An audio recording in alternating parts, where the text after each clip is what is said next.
yayimirira n'agamba omwana wange yeegatta nange, very stupid old fool. Yakanako katamatamaddoka kuba kiisa akaana akakulu kayima n'okuyima. Mubeera mu mazzi mu bibaafu ne mwevulunga. Alright, we twogerera ssaawa zino eno Fulfigure asazeewo okugenda ku poliisi oluvannyuma lwa Sheilah Price okuvaayo naye n'amukolera vidiyo ng'amuliflyinga biki byonna bye yayogera ku ye. Vidiyo eno gyatugiwa obudde otubulire gwe oli ku sayidi ki, sayidi ya Sheilah Price oba sayidi eya Fulfigure. Mujjuke bulungi kiro bonna abakolera NRM kitegeeza nze awo mbasirina ki, mbasirina sayidi mugenda kuba mumpulira mu comment section muli ku ttiimu ki. Vidiyo eno gyatugiwa obudde agimpireka like otandika okubeera nga subscribing esobola okubeera nga etambula ku speed eyawaggulu nnyo. Olunaku olwaleero omukulu amanyikiddwa nga Sheilah Price vidiyo eno eyokubiri omulanga n'agamba kino Fulfigure agezaako okubeera nga amukangatiisa mbamufeteninze wabula sina kukoma bukomi ku threateninga amugambe nti no agenda kumutwalako omusabo oba sina ki mu kooti mbwe ebbaluwa yamaze dda kubeera nga efuluma. So kumbulire gwe mu comment section awo oli ku ttiimu ki, ttiimu Sheilah Price oba ttiimu Fulfigure? Tumale tweyongere so kuwulirize engeri gye byatandiseemu. Kogamu mwananga nebakako gwa amagezi amatono, very stupid people. Mwani anabaziika, mwani anabakabira, mwani anabakongobagira. You can't even respect small children. Abana abato, lwaki pick on me nze ndi mukazi mukulu byenda byembirabye. Why are you picking on my baby? Haufanyi chochote. Tena nakwambia leo, hauwezi kuniweka kwenye jela. Tena hautaweza. Mwanamke mzee, hovyo, hauna lolote. Umeshaishia. Osirise nnyo. No, it's been, no, Timo, emyaka ena. Okitegera. Avudde yagamba, mbwakakazi, ezo audio ziwulira. Mbukaina amasira mu mana. Mukwano wuliriza ebigambo bino, ozere bwona mpemula. Mwe mwamazaawo dda. Toyina ky'osobola kunkola kino nkikugamba. I've been quiet for a very long time. Wano ku internet abantu bemulabanga abasirise be bakyasinza okubeera ne backup n'abanene bemulowooza nti no banene batuukayo. Neffe tetuzoganya abantu nti olw'okuba nyina abanene. Timo wali ompuliddeko nga nyina gwenzoganyiza ne ngamba ngenda musiba. Omanyi abantu wano be bankoze abantu. N'otuuka ne mu location ng'omuntu yamaze okukola ebintu naye nga waali n'omuleka. Timo, wuliriza ebigambo bino. Nze saagala kumanyira when it comes to my child. She has never been my friend. She will never be my friend. Abeere mu ssaako ze, mbeere mu ssaako zange. Emyaka gye mmaze wano sirina muntu gwe nali nnumiza. Ate nga bannumizza to the core. Nze ate Timo sirina kye sitalaba.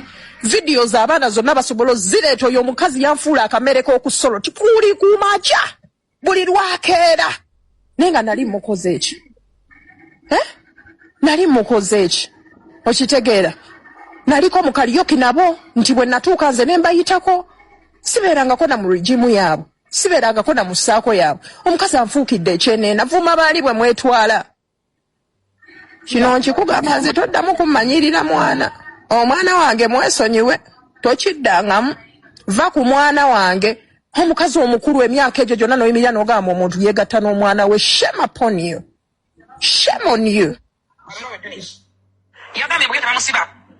Tasobola. Allahu Akbar. Ngombi koti. Aye. Owulira? Nodda ku mwana wa munno n'ovuma. Timo, wuliriza ebigambo bino. Okumanyanga that woman is very delusional. Omwana wange ayingiriramu wa. Blakamanya tayina na byategeera. Balege ngulugulu yaliko kichosobola muri yako. Mukwano wuliriza nze siringa boxinga mmwe. Okukazo. Era kyova abeera weewuunya nnyo okulaba nga mu that call. Temumanyira nze mundeke. Bankubidde Sandra Teta yankubidde. Bonna bayogera ba life fairy. Life fairy yawa lwaki avuma mukazi wa Wizo. Timo, listen. Sawa zino nyina wendaga. Now I want you to understand. Abantu tebatwala my silence for weakness. Wano buli muntu yenna mmanyiira. Nyina ekyo muddamu. Buli omu nyina ansaze, buli omu gwe mulabye anyingidde n'ensirika. Sirina nze gwe nsobola kusirika. Just lwakuba ntuula n'empimamu ne ngamba ono tali worth my reply. Oyo mbadde nyina omunnyonnyola. Bw'onvuma bwe mutuula ku buweewo bwammwe bwe munvuma bw'okola ki nga sikuddamu because you're vulgar. And nze ndi omukyala aweebwa ekitiibwa ennyo. And besides that, ffe baatugana okubeera nga tudisrespecting abantu abakulu. Oba osobola okunzaala. Yes, Nchiddamu. Ate black man ono omuvumidde n'ebbanga. Black man gw'ovuma, none of your children can stand where he's standing. I bet. Sendi mama muto. I'm proud with my boy. Black man okujjako obulogo obwerere akulumya atya omutwe. And listen, nze siriba junior be mukanga. I bet jango none. Era akakazi kamagumba nchiddamu. Mbambula chepe.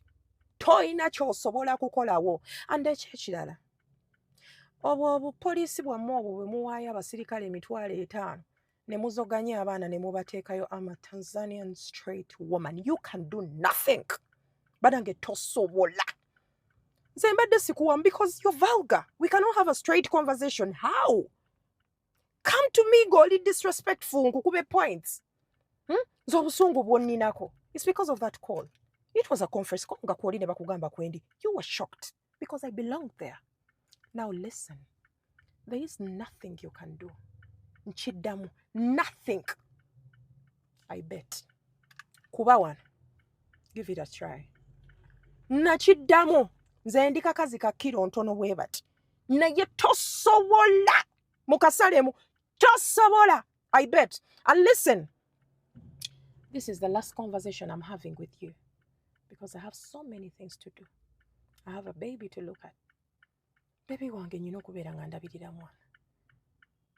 And I have trips to catch. Trips ezo ze babasasulira nga mmaze okuvuma abantu. Nzifuna emirundi 2-3 n'omwana kusanyusa mwana. And listen, kino nkiddamu. Tosobola. And yo, when it comes to my child, I don't play. When it comes to my baby, I don't play. Toddangamu okumpisa mukama. Filthy thing. And when it comes to filthy, kagamba ako nkajukira kali mu Bible, it made a pig. Sikusaako mukono. Do your worst. Bakutenda. This is me. Kiddos. Do your worst. You cannot stand where I stand. Nze si wana bagagga. I'm a baby girl with money. Si wana bagagga kyonna kyogera kyekibaluma. Nze sisuuta bugagga. Nfuna ekyokulya nze muwala wa Zainabu shira. And listen, I'm waiting for you. Wano nja kuba wendi. Ate mpulidde you're saying you're going to deal with me traditionally. Mbongenda kuloga. Ikwe. Kuba wano. Buli kaseera nzaka kakazi era kamagumba andi kamagumba naye mmwe kiro omanyi zino kiro zine ziringa ebibox. You're very shapeless.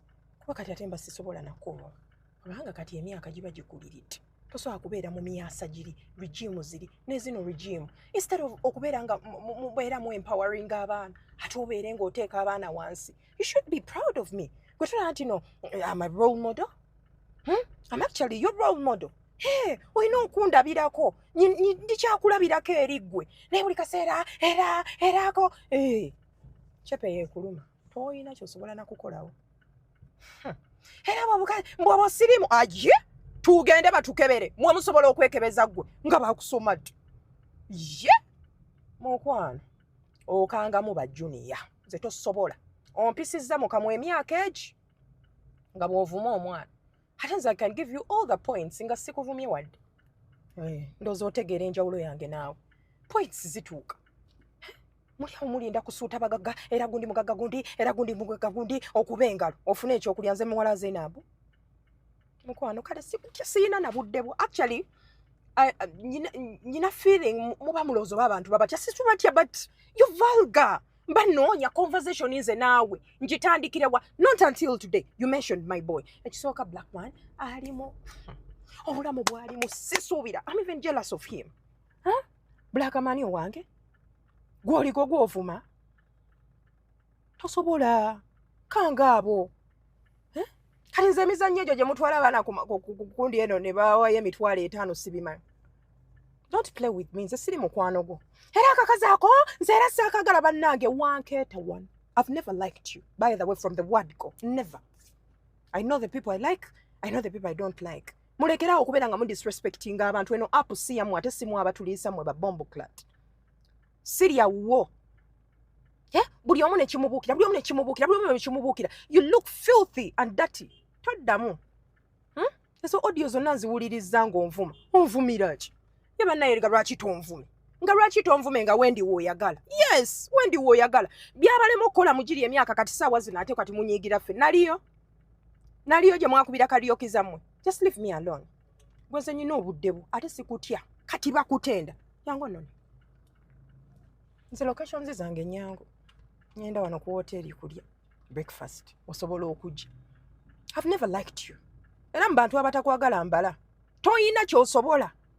Era nkuwaddemu kano era sikuzaako mukono.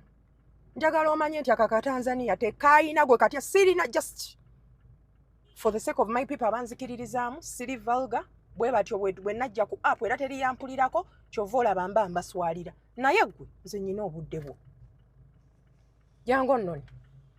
Jango nnoni abanayimwe wa self importance. Ngenda kuteekayo nze muwala wa Zainabu. Allahu akbar subhanallah. Toso nja kulakira. Yinze. Tongezesa. Era audio ezo zonna nziwuliriza otaddemu amanya g'abantu. Kati abantu abalala bato obuvuma baaki. Okumanya nga you have a mental problem. Just let people be. Ate kino nkiddamu abo bapikkerere bo bonna bagambi. Toyina ky'osobola kukola gwe mukama waabwe. Ddala. Ffe tulina backup neza ddala. Naye tetuzikozesa bubi kulumya abantu. Tetuzikozesa bubi kulumya abantu. You've heard of my family? You've heard of people around me? Ffe tetulumya abantu. Lwaki mbeera n'omuntu ng'ali top ate nenjagala nnumya abantu? Ffe tetulumya abantu. We are there for people. Naye ne bw'obeeramu ne kakopolo kamu bwe kati. N'oyagala muzungire ku bantu musumbuwe abantu. Ensi temugenda gikungula. Ani agambye mbu abantu tebalina backup? Abantu bagende nga batankuula bannaabwe. Bw'ovuma ono bw'ovuma oli olw'okuba ogenda muteeka mukomera ng'oteeka ani mukomera. You don't know me. Tokiddanga namu. Never. Toddangamu okumpisa mukamwa. Toddamu do your worst. Bombo clad. Kikeera kuvuma mwana wange emyaka ena. Oyo omukozi nze yavaayo n'agamba mbu n'omwana wange yeegatta nange. Obusiru obumuli. Yavaayo n'agamba omwana wange yeegatta